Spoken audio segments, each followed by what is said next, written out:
Morning everybody, Team Sky and Team Ineos. What does it mean for cycling? Is it good? Is it bad? Is it indifferent? Should we be grateful? Should we be unhappy? Should we be sad? Stick around and you'll find out. Now, quick recap. Sky Satellite Broadcasting, a satellite broadcasting company, decided to start sponsoring a cycling team 10 years ago. That team started by Dave Brailsford. And over those 10 years, Sky Cycling has become the most successful British cycling team ever and one of the most successful teams in Grand Tour terms, not necessarily in all terms. Now, Sky has been taken over by an American company called Comcast, possibly as a result of that, possibly as a result of some bad publicity, possibly because just after 10 years they've had enough. Sky have decided to cease sponsorship and a new company has taken over called Ineos. Now, the first thing I want to say is I am not one of those people who moaned about Sky. I think Sky were brilliant for British cycling. I think they were brilliant for cycling as a whole. I think what they have done in terms of transforming the way pro cycling teams are organised, run, their approach to marginal gains, which has had a lot of criticism, but what they have done in terms of transforming cycling is absolutely superb and is to be congratulated.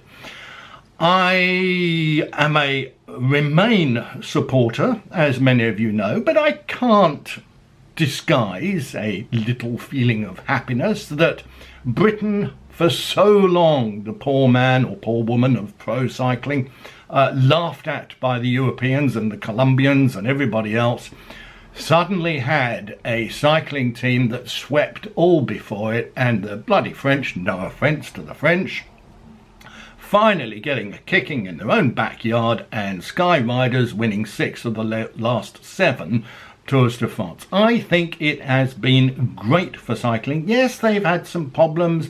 Yes, they've had some issues. Yes, Dave Brailsford has not entirely covered himself in glory in some of his responses to the press and the questions that have been asked.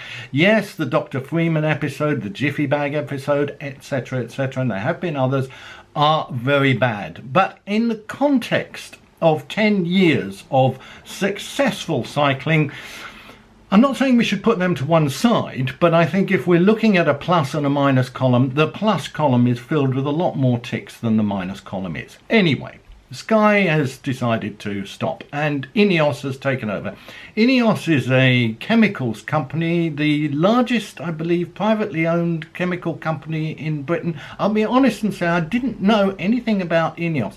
One of the things that you've seen in the press is that it is run by Jim Radcliffe, who is Britain's richest man, and in fact is described as the Brexit supporting Britain's richest man. Now, again, I am a passionate Leave supporter. I think Brexit is an absolute disaster for this country.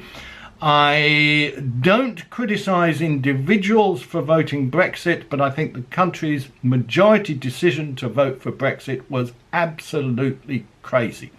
But,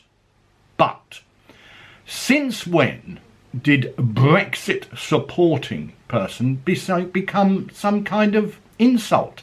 I don't mind that Jim Radcliffe voted to Brexit. 17.4 million people, as you constantly remind me, did vote for Brexit. I don't mind that he's Britain's richest man, and in fact I applaud him. Well done to you, mate. Good luck. I don't really mind that he's decided to fuck off and move to Monaco. He's not the first, and let's face it, Chris Froome lives in Monaco. Geraint Thomas lives in Monaco. Loads of people live in Monaco. It's a nice place.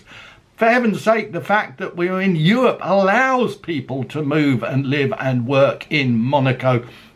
Is Monaco part of the European Union? Yes, it must be, because it's part of France. Jesus Christ, my ignorance is legion this morning. So, Jim Radcliffe, Britain's richest man, good luck to you, mate. Brexit supporting, good luck to you, mate. I disagree with the decision that you made, but it's a free country, as they say, or it was up until Theresa May. Anyway, we won't go there. So, Ineos have decided to take over the sponsorship of Sky. It becomes Team Ineos from the 1st of May. And a lot of people are saying, I think, was it Friends of the Earth, saying, oh dear, Ineos have done terrible things to the planet. This isn't about that. This is about a pro cycling sport which, under its current funding structure, requires the sponsorship of companies, and big companies, or big companies run by individuals who have a lot of autonomy, can make decisions about what they want to sponsor. And if they did not do that, pro cycling would be a very different sport. BMC was successful because the Arnie Rees, was that his name? Sorry if I can't remember precisely. Was successful because he, a billionaire, decided to put his money. The Tinkoff, what's the Tinkoff guy's name? Is it Tinkoff? Were successful because he decided to put a lot of money into it. Quickstep were run by a Czech billionaire, I believe, who decided to put a lot of money into pro cycling. This sponsorship model requires it. And if Jim Ratcliffe, I don't know why I have trouble saying that, Britain's richest man, the Brexit supporting Jim Ratcliffe, chooses to put £40 million into sponsoring a pro cycling team, I say good luck, mate. Bring it on. I wish there were more like you. Now, how many times have we heard that Britain had tall poppy syndrome? If somebody is too high, too rich, too tall, too successful, too famous, too handsome, too beautiful, too whatever it is, then you let them get so high and then you cut them down at the knees. Well, I don't do that. Good luck, Jim Ratcliffe. And then there are people who say, oh, well, it distorts the sport because £40 million for one team is far more than any other team can spend money on. It's not fair. Team Sky win too much, blah, blah, blah. First of all, Team Sky do not win too much. Yes, they have been successful in the Tours de France. But so far this year, I think De Koenig have won 18 races. I think Astana have won 18 races. And Team Sky has maybe won half a dozen, 8, something like that. They do not dominate the sport. They dominate some aspects of the sport, although I'm not entirely certain that they're going to win this year's Tour de France, simply because they may not. That's all. It is not a given. So I wish that there are plenty of other Brexit supporting, Remain supporting, I couldn't care less, millionaires who want to sponsor a pro cycling team and come in and say, well, if Ineos are doing it, and there's a reason that Ineos are doing this. Now, he may be a keen cyclist or triathlete or whatever it is. It may be a purely vanity project, but I don't believe you get to become Britain's richest man, the Brexit supporting Jim Ratcliffe, if you, what is it that Boris Johnson says, decide to spaff £40 million up the wall on a pro cycling team? No. He is doing it because, well, I hadn't heard of Ineos before, and I've heard of Ineos now.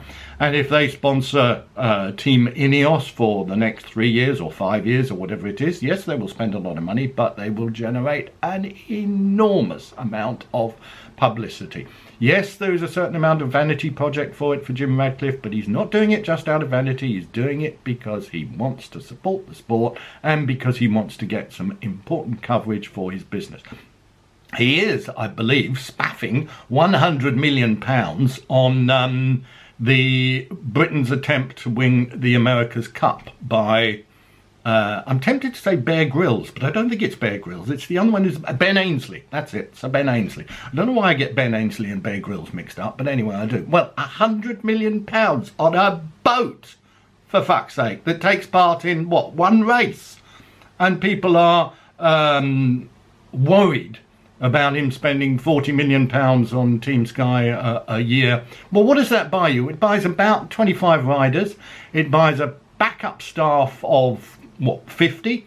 It buys a few very nice coaches. It buys a service course or two.